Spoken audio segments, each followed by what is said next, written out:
آج کل زیادہ کمانا جو ہے نا، یہ حقیقت میں آخرت کو داؤ پہ لگانا اگر ہو تو تعجب نہیں ہے. ایک تعداد ہے کہ جو گناہوں کے ساتھ کما رہی ہے. اس لیے قناعت کی نعمت مل جائے، جتنا ملا بس دوسرے ہوس نہ کرے. اللہ نے جتنا دیا وہ راضی رہے، اللہ کی رضا پر راضی رہے.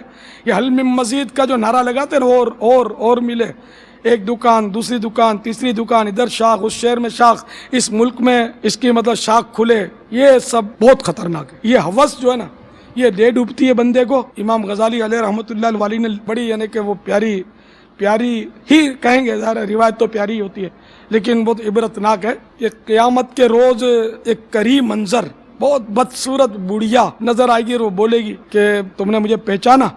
تو وہ بندہ کہے گا کہ چھی تو کون ہے، میں تجھے نہیں پہچانتا. کراہیت کرے گا، اس سے بیزار ہوگا بندہ. تو وہ کہے گا اچھا بیزار ہوتے ہو، دنیا میں تو بڑا سینے سے لگایا تھا مجھے، میں وہی تمہاری دنیا ہوں. حلال حرام کی تمیز تم نے اٹھائی تھی مجھے پانے کے لیے، لیکن میں کسی کی ہوئی نہیں جو تمہاری ہوتی. بالآخر اللہ تعالیٰ اس دنیا دار اور اس دنیا دونوں بڑھیا دونوں کو اٹھا کے جہنم میں چونک دے گا. اس طرح کی روایتیں امام غزالی علیہ رحمۃ اللہ الوالی نے احیاء العلوم کیمیا سعادت وغیرہ میں بیان فرمائی ہیں. تو اس لیے اس دنیا سے دل لگانا نہیں ٹھیک، حسب ضرورت لے بندہ.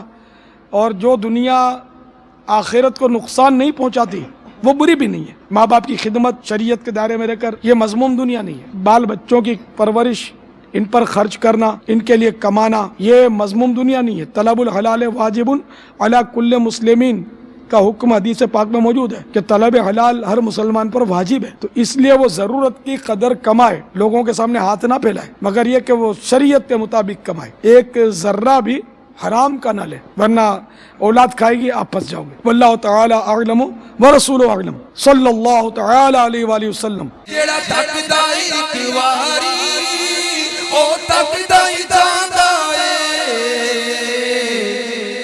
میری سونی سونی مرشد دا دیدار بڑا سونا